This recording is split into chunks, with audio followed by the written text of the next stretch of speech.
And now a conversation with Medial and the alternative hip-hop duo IT Department. Yeah, I'm Timmy, and currently residing in Springfield, Missouri. Super little random left turn I took in life. But we're here, man. It's a little detour.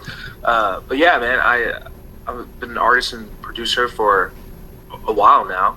I started releasing music solo in 2020, and then Isaiah and I met in 2023 and started working on an IT department.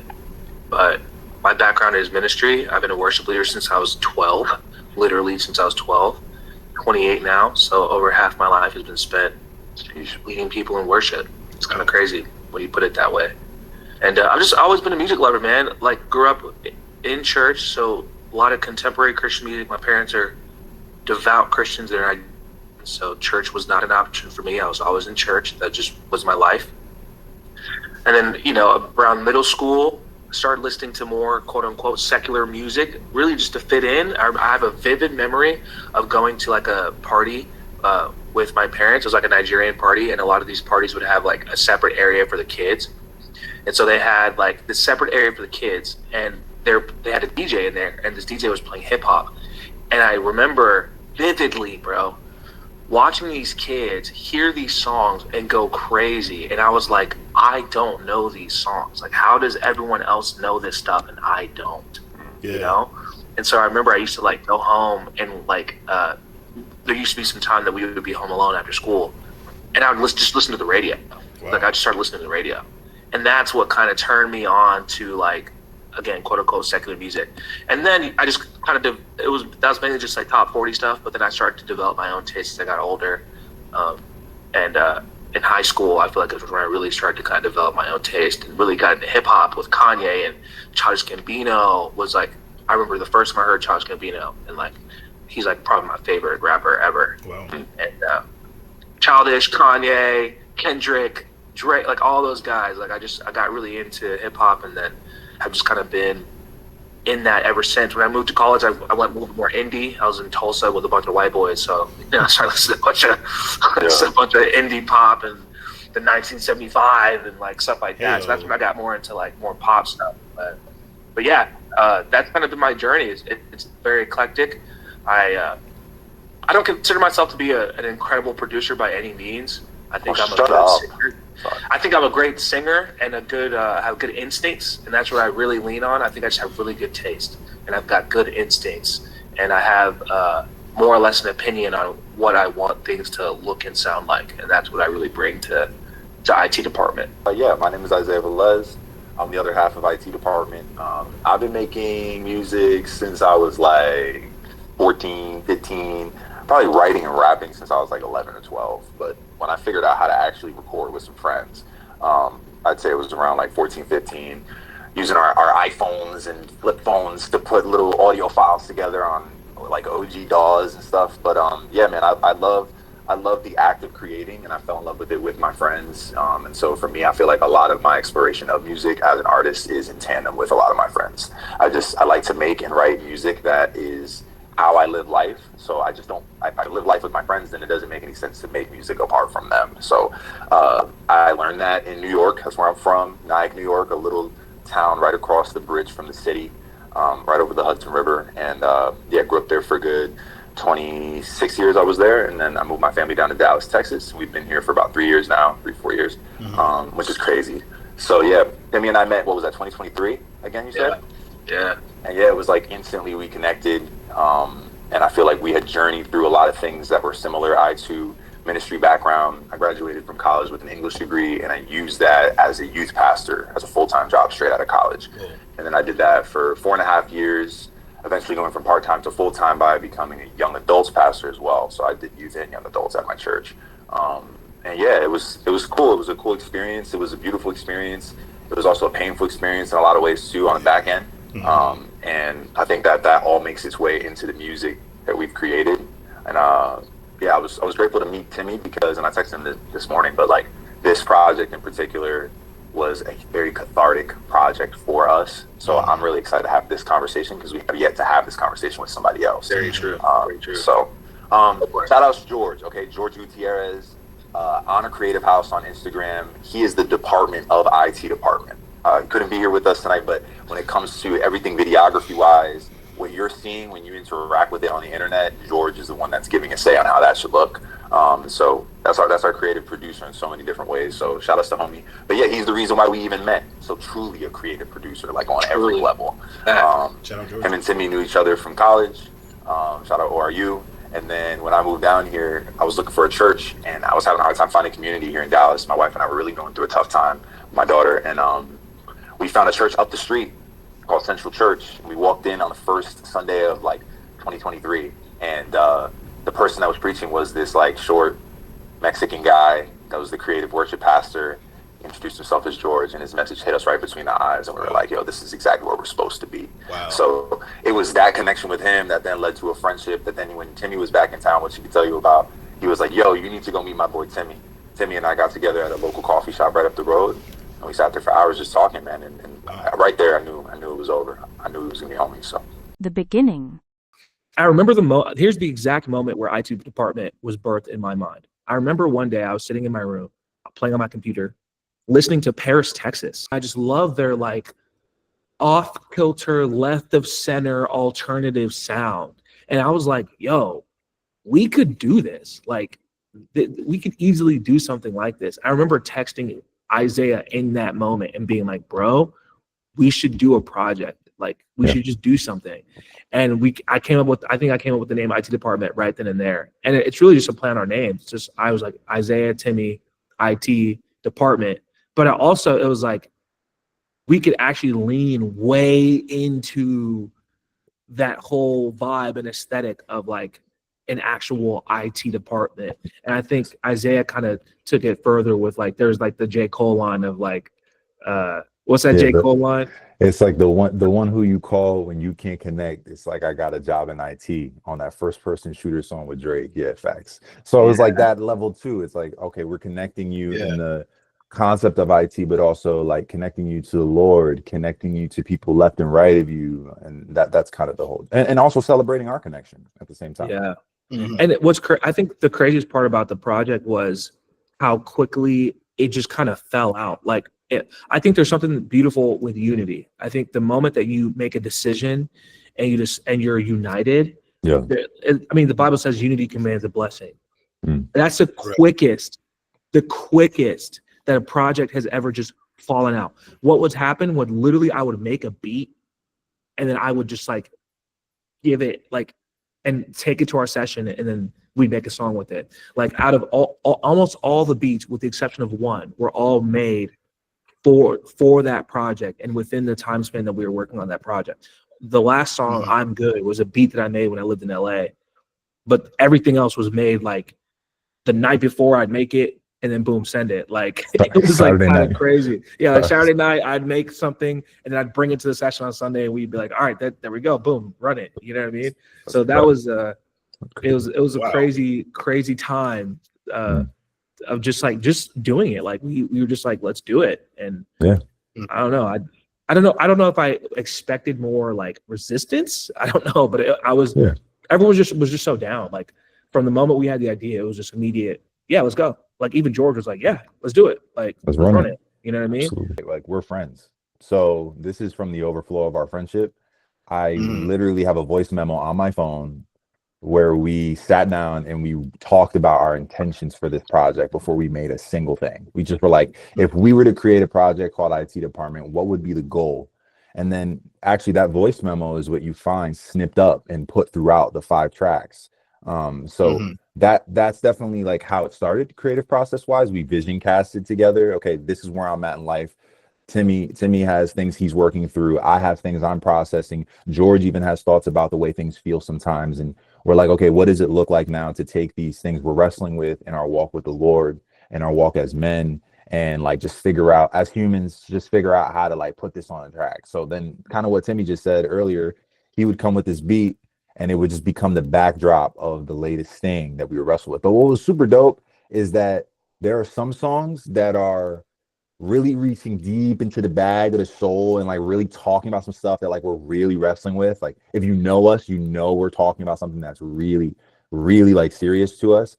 But then there are other songs where it was like things were happening in the moment of our lives. Like that week, something happened and we're like, let's write a song about that. That sounds perfect, you know?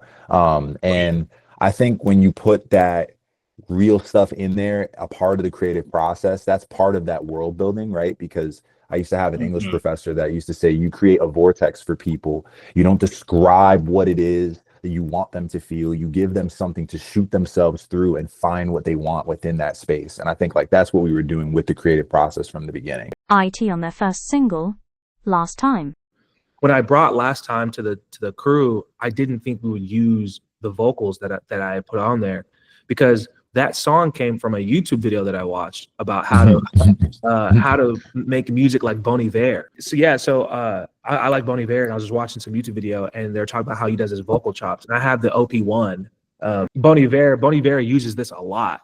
So I like just was messing with the vocal chop, and that like you hear at the very beginning, that that's like my voice in the OP1 like reversed, and that's what kind of was the springboard for the whole song. And then I remembered like he said he has like some song, I don't know, he like says a lot, like in his music he'll like say a lot of like commands and stuff. And so I was really just trying to channel like Bon Iver. So that's where this like grab your coat came from. And in my mind it was from this idea, similar idea, but it was from this idea of like me talking to a girl and being like, all right, leave, but you know you're gonna be back.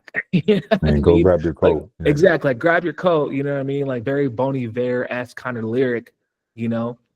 And even the grab your coat, like that's like me trying to be Bon Iver, you know what I mean? Like that's even cool. Just like that, the everything about it. So what's crazy is like bringing that to the team as like just like a, well, hey, here's what I made the other night. Like I don't think it's good. Like I'll probably delete all this stuff.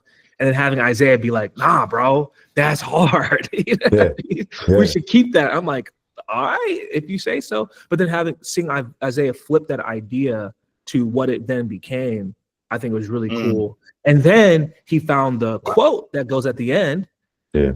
And that like really put it all together, and it's insane. And then the voice at the end, that's my sister. We have my sister read that. Shout out Ivy. Shout out Ivy. Shout out Ivy. And yeah, it was just a cool process of like bringing an idea that I didn't initially think would be anything. Yes. But then watching it turn into something completely different than what I had originally imagined for it, you know, like that probably would have been something that would have just sat on my hard drive and would have never been released, you know, had it not been for IT department. Isaiah's philosophy on connection through collaboration. I remember back in college, I was really obsessed with personality tests, and there was a personality test that was really big called Strengths Finder, which is something that a lot of professional teams use, where it gives you like your top 5 strengths, and you could be like, you know, a commander, or maybe you're good at wooing people, or maybe you're good at finding resolutions. And then mine was connectedness. And they say like people who have the connectedness strength look up in the stars at night and they see shapes, they see things. And I think like in the beginning, that's what I thought that this was. I thought it was just like, okay, I study these concepts so deeply that I can find a human thread in all these things that are connected in some way, shape, or form. But as I've gotten older, bro, I'm gonna be honest with you, I think it has more to do with trying to find what God is doing. And I think like trying to keep an eye out for those concepts amidst the creative process is one of my favorite things about creating in the first place. So you made a joke about the podcast. I'll throw that in there too. Stop playing with me. It's because, man, at the end of the day, like half these podcasts are the culmination of connected ideas in some way, you know, and that's what these projects become for me too. A lot of song concepts become for me. That's one of those things, man. Like you ever go to like a Bible study and then like you hear a verse that's being like studied, and then like on Sunday you hear the same verse, and then like you're in the car and you're listening to the radio, and the guy on the radio says something that's really similar to what was said on that verse, and then you hear a song and that one artist, you like these connected moments. I try to stay listening for those things that God might be trying to clue me into, and I think that's a muscle that allows me to then do that in the creative context. Creating the sound palette of IT department. I don't think there was much conversation into like the sound palette itself. I think a lot of it was just like I was just bringing what I had, and we'd be like, that's cool, let's run it, let's go with it, and like call it imposter syndrome or what. And I know what Isaiah is going to say, but I don't consider myself to be a great producer by any means. Like, so I feel like we could have done more with the production. If we're talking about leaning into the internet vibe, I would love to see in the future a more concerted effort to build out the world sonically when it comes to like the internet sound. Like I love Childish Gambino, obviously, and like hearing him talk about like because the internet and like how that intro sound to the album is like a computer turning on. You know what I mean? Like I would love to have something like that where it's like here's like a musical motif that is like, it's like the, like the Netflix, you know what I mean? Like something that's like all right, the computer's turning on. Like, I think we could have leaned more into it that way, but I did try to keep things somewhat electronic, very distorted. And it's hard to know like how much of those thoughts were like at the top of our minds while we were making it. Again, I feel like unity commands a blessing, man. I think the moment that you decide together that you want to do things, like something happens. And so I think we just kind of got lucky with a lot of this stuff. I think Timmy's full of crap, low key. Me personally, we used to call that loud mouthing back in college. We used to call that loud mouthing when you downplaying the fact that you're nice or something. That's what we used to call it. Listen, I feel like production is a very subjective term these days because of the fact that like producing a thing, like the executive producer of a movie is often somebody who will supply the materials necessary to get the film done. Like Timmy is an excellent producer. Maybe he's not the most amazing engineer or the most amazing mixer or the most amazing masterer. Like that's fine. I'm cool with that if you want to say that. But Timmy is an eclectic producer. He's able to not only see the way that the music will connect with the people, but on top of that, I feel like part of the reason why we had this vibe is because Timmy lives in this era eternally. Low key, he lives in the 2000s like retro era. Like ask Timmy how many analog things he holds, or you know what I mean. And I think when we got in the studio, he was like very much like, nah, we got to keep it like in this pocket. Nah, and I think that became a backdrop that we all loved. There was a time when we thought we might there was a placeholder art for the untitled link of the project, and it was just like this picture of a pile of dead computers, literally, like you just said, bro. Like that was literally what the photo was. And it was like, when you got a Pinterest board, you know what I mean? But like Timmy came with a lot of the elements of said Pinterest board. So don't let him sit here and act like he didn't produce nothing, when the music definitely had a tinge of that because it came from somebody that's in that space for sure. I come from a world where you said clash of styles. I come from like a bunch of different beats. My big thing is I like to take my pen on a journey and go through whatever I can to try doing whatever I can. Like that's my favorite. Timmy is very succinct in regards to like a pop sound or more of a sound that catches the ear of the listener in a way that I'm not as concerned with. So when we would clash in the studio, it would be for those moments. It would be moments where I'm like a little too heady or I'm too deep or it's not as accessible. So we balanced each other out amidst the writing process by coming from those two different realms as well, which is why, like you said, having that unity and being in a collaborative space like that can really get you to places you can never get to on your own. The pop sound really comes out when we play it live. Like when we did the IT department stuff at Arista Fest, I remember in the rehearsals, I was like, dang, this sounds so happy. Like it's a deconstruction in a major key.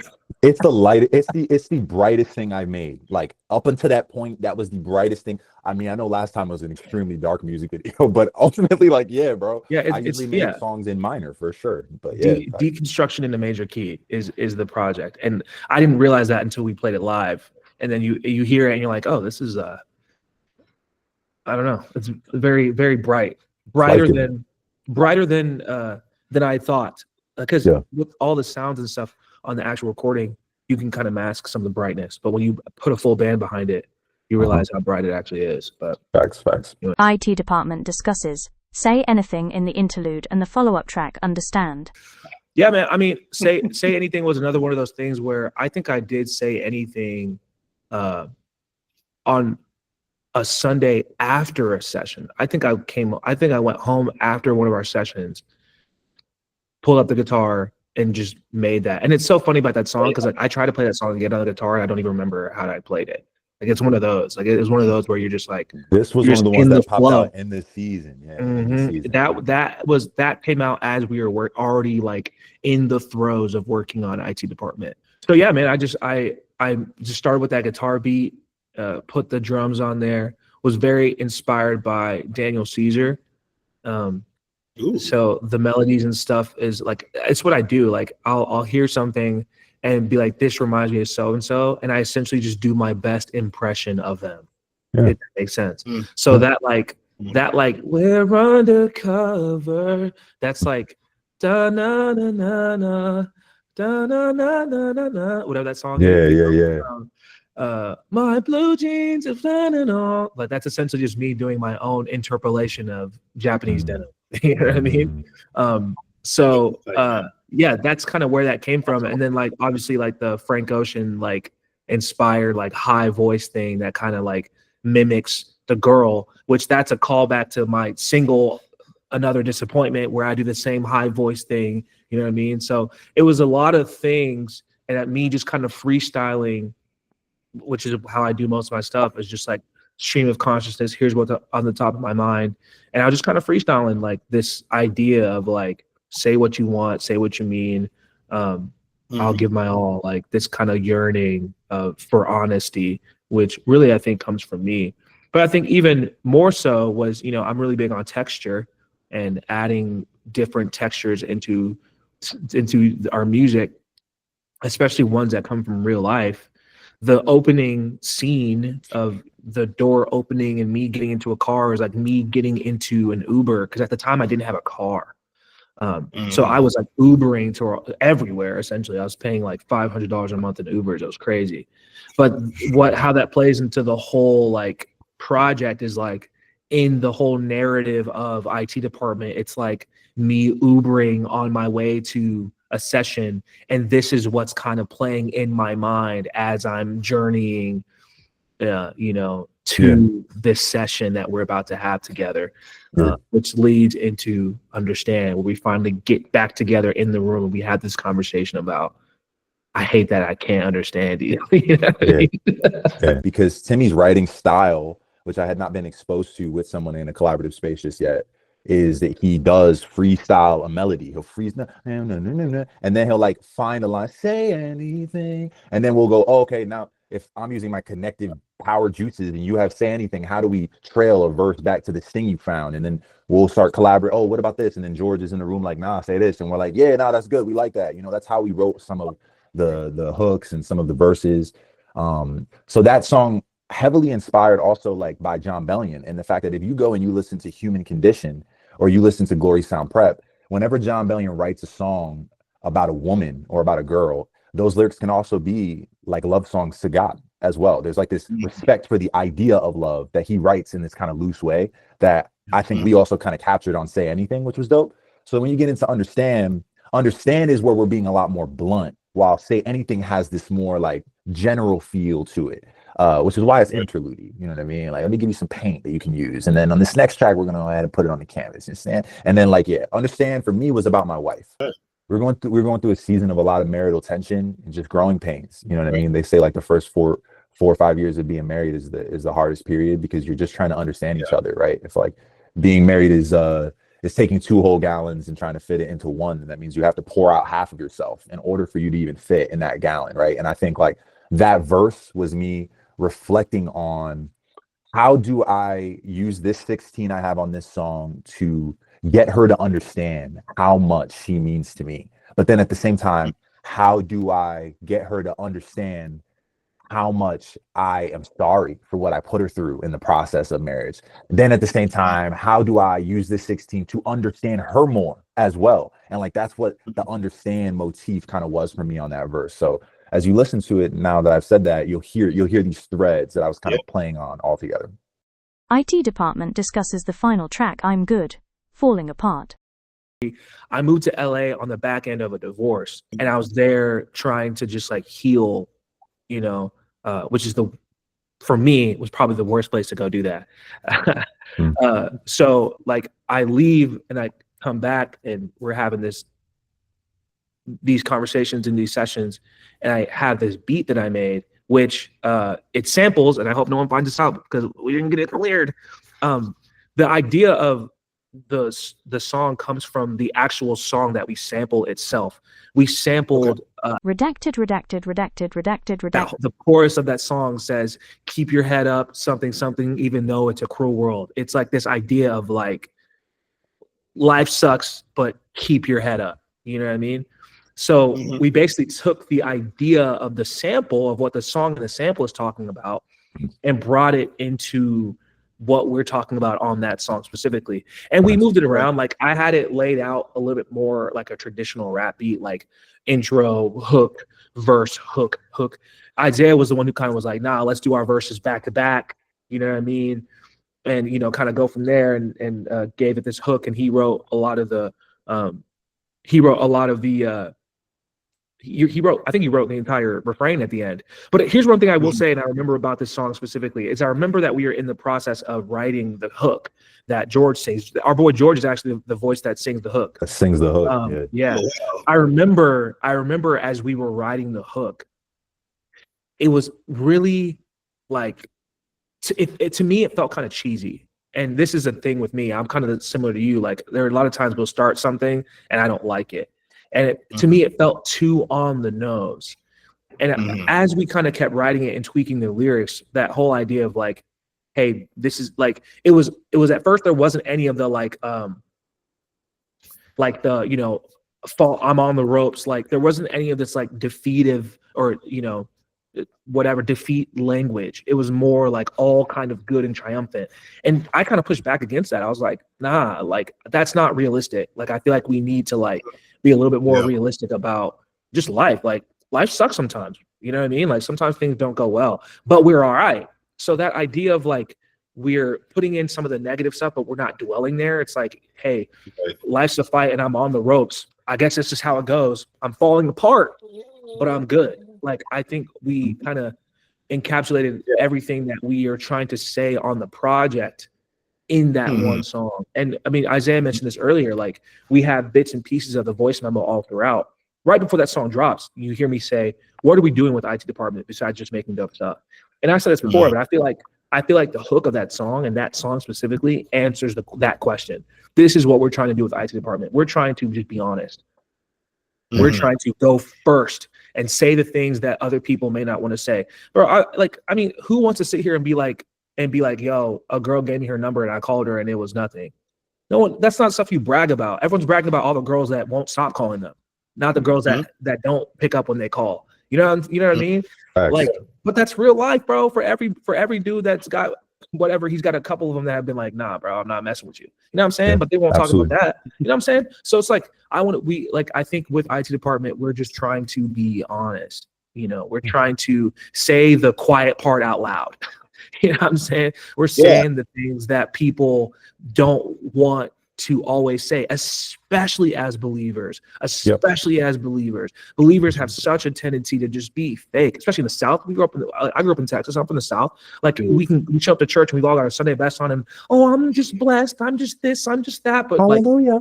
But your car got repossessed and you're going through a divorce and like all this stuff. Like you're actually in the trenches right now, but you got to like put on a face. And honestly, like I talked about this before, like as IT department continues to grow, I only want to get more honest. You know what I mean? I don't like, we didn't piss enough people off on this project. Like I'm trying to piss off more people. You know what I mean? I'm trying to get more real. I'm trying to tell you what I do on Friday nights when nobody's looking. You know what I mean? Like, let's have those conversations. Let's actually be real. IT2 has some of that on there. Don't worry. You know what I'm saying? Like, let's actually be real, bro. Let's actually be real about what's happening. Like when people don't see, like, especially me as someone who spent time in front of people since I was 12 years old. People literally watch me grow up on stage, leading them in worship, and have put me on this pedestal and expected me to be a certain ways. I'm like, bro, expectations, bro. I'm a real human being, and I do. You know what I mean? And I'm gonna tell you, and it doesn't mean that I don't love God or that I don't. Anyways, I told you I would start ranting, bro. I told you I would start ranting, and here I am.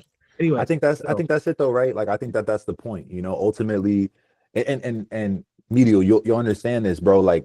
For me personally, as an artist, that is the niche I want to insert myself into. My goal is to rile up your flesh and comfort you in your faith as much as I possibly can. That's my goal. Like, I feel like that through rap is what I think Christian hip hop is very much missing.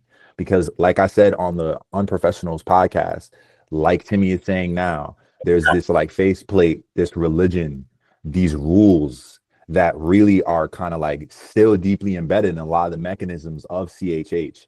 And I think it's time that we let that go, because religion against relationship, it's never going to win. It's never going to be authentic. It's never going to go from the top of the head to the bottom of the feet of the people who you're speaking to or you're trying to shed a light on. That's what this song really was about ultimately, which is why it needed to conclude in a big way.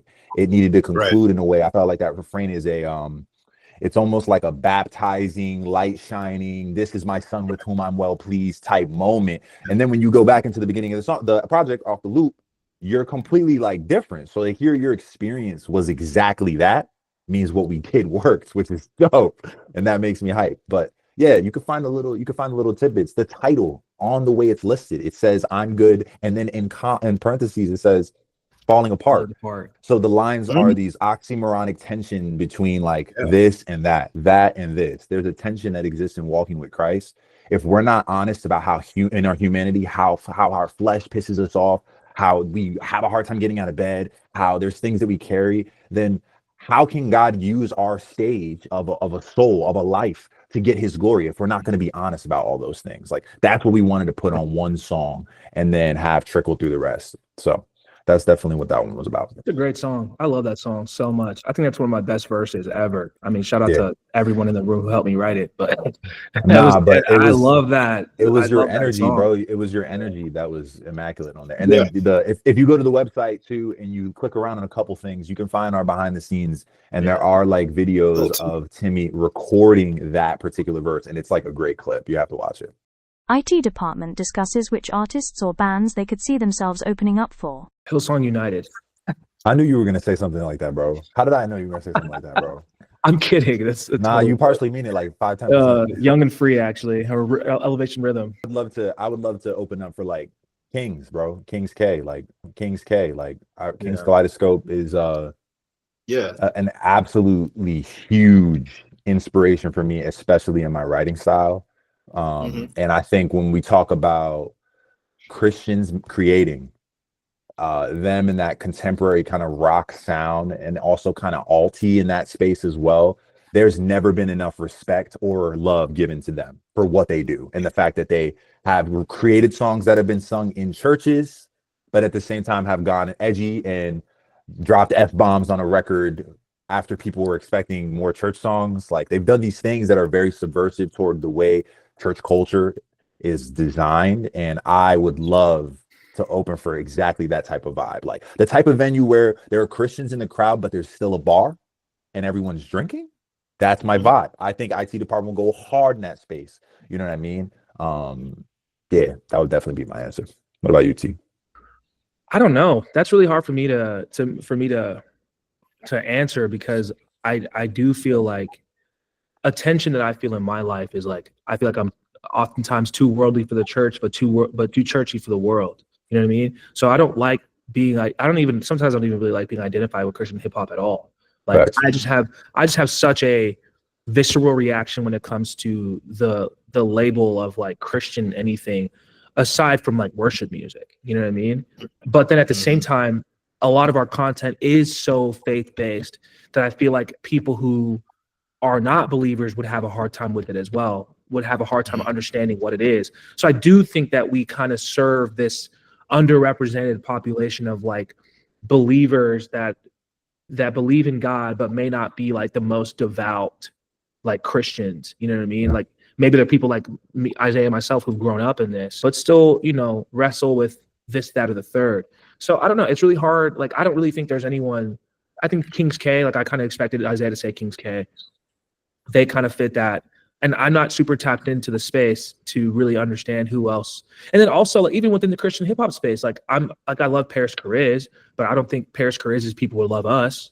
Right. You know what I mean? Like his music is just a little different. Like I like Aha Gazelle, but I don't think Aha Gazelle's audience. I don't think his audience would necessarily understand what we're doing. Like, I mean, you said it. Like, I've got the suburban vibe. Like, I was always the black kid that the other black kids are like, who the heck is that guy? You know what I mean? What is he on? You know what I mean? So I don't know. Like we kind of exist in this weird in between space where it's hip hop, but it's not quite hip hop, and it's Christian, but it's not quite Christian, and it's this, but it's not quite that. So it's like I can't think of anyone else that kind of is also in that same in between place. Yeah, Charles Gambino. Yes, Bino. yeah. Charles Good answer, Gambino. good answer. That's the answer. Bino. Isaiah shares his disdain for inauthenticity in Christian rap. That's the thing. That's the thing, right? No. We're gonna talk about it. We're gonna talk about it. It doesn't even have to be a question. The thing is, like, we could tell when that's something that is organically coming out of you, or if this is just a new thing you put in on your face as a mechanism to try to get off what it is you're trying to get off. Like, we can tell. We can, the same way that my kid can tell, because kids are the greatest like readers of what's wrong with you? Are you serious? Or are you just being fake? There's no need to even have a conversation. She could just say, what's up with you? I can tell your vibe. We can tell. And I think if you're somebody who is in the creative space and cherishes the gift that God's given you and recognizes how much of a through line that is for you to him, then at the end of the day, like us honoring that dynamic through the creative process as much as we possibly can, that's always going to separate us from mainstream. It's just always going to. Mainstream is never focused on that, and it never will be. So that's why I think CHH is this weird thing, because CHH is always on the current of the world in some way, shape, or form. By trying to be opposite of what everyone else is doing when it comes to the secular world, CHH always submits itself to this current. And I just have no desire to play around with that current at all. There's too much posturing. There's too much of this, like, in my opinion, with the Christian industry in general. There's this us and them mentality, this clear line between the sacred and secular. We are not that. Yeah. We are this, not that. We are this, not that. I'm like, what's the point? Like, just be what you are. Just be what you are, and let the people that resonate with it, you know? So that's why I have so many issues with the Christian music scene as a whole. I think the quality is improved. You know, there's a renaissance happening in Christian music. I think there's a lot of incredible, like, high quality Christian music that's being put out today. But I also do think that there's like this moral grandstanding that comes with it, and this like performative holiness that comes with it. And then you hear stuff about like people like Michael Tate, you know, and the lifestyle he was living, but everybody knew. You know what I mean? So we're all out here. It creates this bubble. It creates this bubble that exists. Yeah, that's what I'm saying. So we're all out here, just like, you're doing this Christian thing, and you've got to now like perform holiness to keep your audience. You know what I mean? I'm like, I don't rock with that. Like, I'm not for that. You know, I don't think there should be clear delineations between this and that. I think the only, like, quote unquote Christian music that should exist is worship music, because that's music with the express purpose of like praising God and praising God. Like, that should be the only thing that should be considered separate from everything else. Everything else should just be music, bro. It should just be music. And there shouldn't be these clear lines of like, this is Christian or this is not. Because I think Christian music falls into two categories. You have music for churches to praise God and for people to worship God, and you have music for a Christian audience. I have no desire to reach a Christian audience. I don't care about y'all like that. You're good. You got church. You got all this. You got a small group. You hope you got a good community. You got all that stuff. What do I need to talk to you for? I don't need to talk to you all about that stuff. I'm trying to reach the people who are still wrestling, who are still trying to understand what's going on. You know what I mean? You will find me at a bar on a Friday night. You will find me there. If you got a problem, we can talk about it. You know what I mean? You will find me at such and such concert that people say I shouldn't go to. You will find me doing things that other quote unquote pastors and leaders aren't supposed to be doing. Why? Because that's where I feel like Jesus would be. Don't get me on. Don't get me started, bro. Jesus was a rabbi who was based in Galilee, bro. When all the other rabbis were in Jerusalem, he was where the people were at. He was outside. He was outside, bro. He was called a wine bibber and a glutton, because every time I saw this man, he was sitting at a table eating and drinking with people. Facts. That's a fact. Yeah, we all want to be in this little Christian box and perform our holiness and be, I'm holier than thou, and I don't cuss to my music, and I don't do this. Bro, shut up, bro. Yeah. Shut up. How many people that don't know Jesus are actually spending time with you? They don't want to, because you're lame. You're weird and you're lame. And if you think we just on our soapbox talking our stuff, to connect it all the way back, it's like Timmy doesn't care about those people, right? Timmy doesn't cater to that crowd. I do care about catering to that crowd. Why? Because I think I want to shake them up, Medial. We want them to be upset with us, bro. I want them to be upset. I want them to take a second and be like, hold up. There's a disconnection between me and the sphere of influence I have around me when I only spend time with people who think the way I think. If you don't spend time with people who think differently than you, then you can't push yourself, especially as a creative, And I've rubbed shoulders with a couple of Christian hip hop folk and been in collaborative spaces where it's like, it's clear that, oh, this is where our collaboration ends. We cannot go beyond this point. That's all we've got limitation wise. So when we say IT department and we're trying to help you to connect, that's what the motive and the message is. The mission here is to connect the outside to the inside as much as possible, because that is how God has discipled us, both in the church and then outside with the homies on the street. IT department previews new music for Medial. Can we show him some new stuff? Oh, don't tempt me, bro. I'm down. Can we show him some IT2 stuff? Don't tempt me, bro. Like, because we don't have a ton, but we have some stuff that we're working on right now for the next one. We told you IT2 is coming. We weren't lying.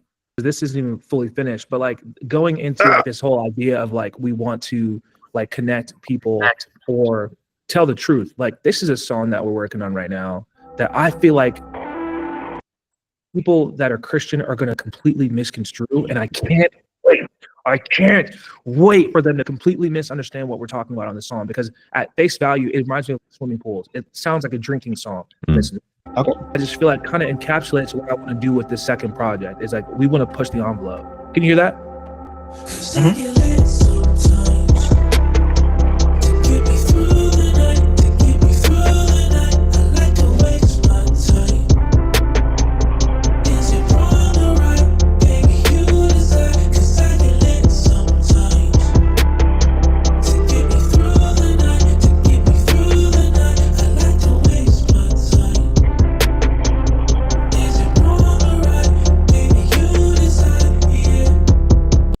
And like the idea that we have for that music video too is like it's gonna be at a party. Look, he like that. Look at his face. He like it's gonna be a party. That was it. You know what I'm saying? Like it's gonna be at a party, and it's gonna almost look like we're celebrating like drinking, but we're not.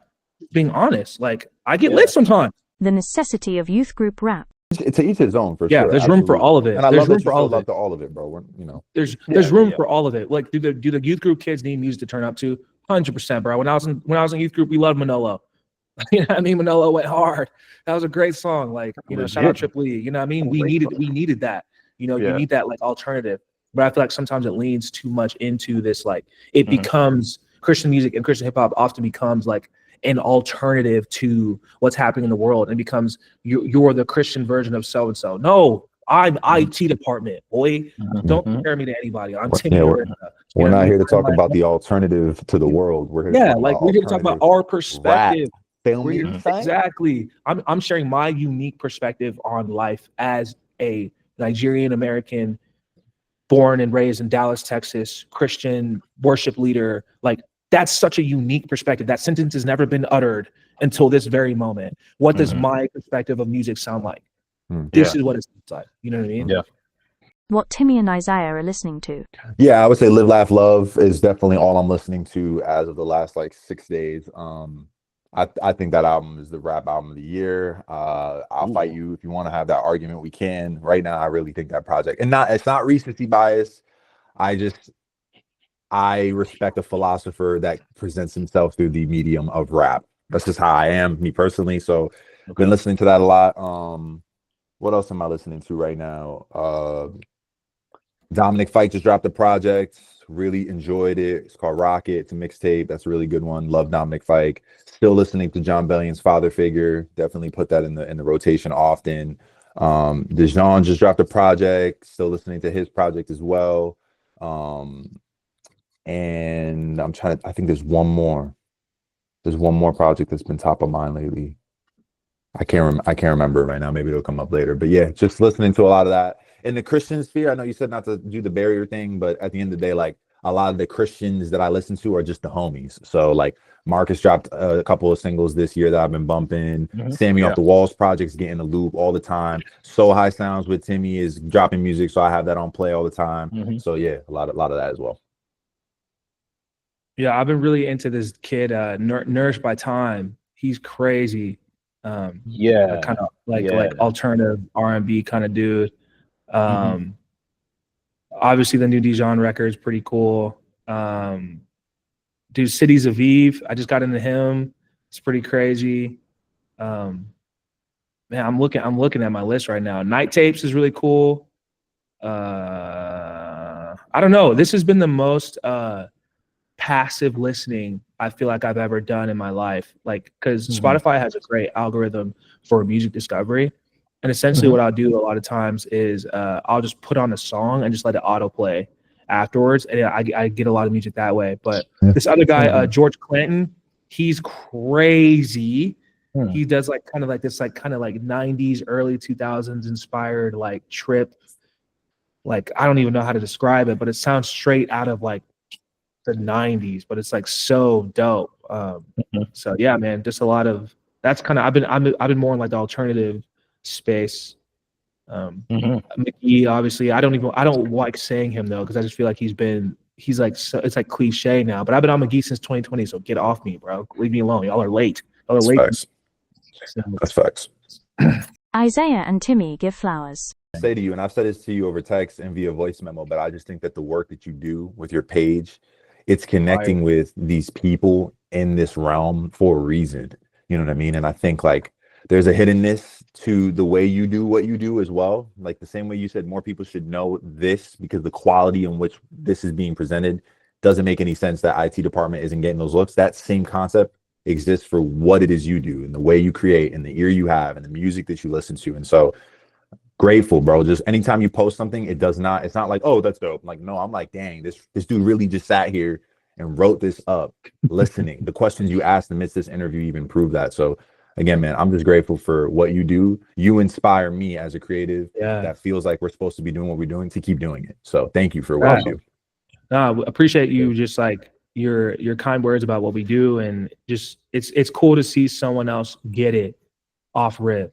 You know, like you have such a clear understanding of the music that you listen to and such a clear perspective. So really appreciate you listening to the music and just sharing it with your audience and all the other stuff you share as well. Like it's all super dope. So it's an honor to be included amongst all the others that you know, get to talk about and work with. IT Department Plus instrumentals up now. Nah, this is perfect timing. It's at the end, you know. We're dropping, I think in 2 weeks, in 2 weeks, we're dropping. It's at the year anniversary of IT Department. So we're re-releasing IT Department with the instrumentals. So you can hear all the instrumentals, so you can just like get some raps off to the instrumentals. And then I think we might even throw in some like demos. So yeah. Yeah, it'll be a good time. We're excited about that. And then it's the 1 year anniversary, which is crazy. I just don't know how that year has flown by. Yeah. So we also we have did you say the music video? And we're dropping a music video too. Music video. IT Department's conversation with Medial is now over. Check out our new playlist, Alternative Christian Rap.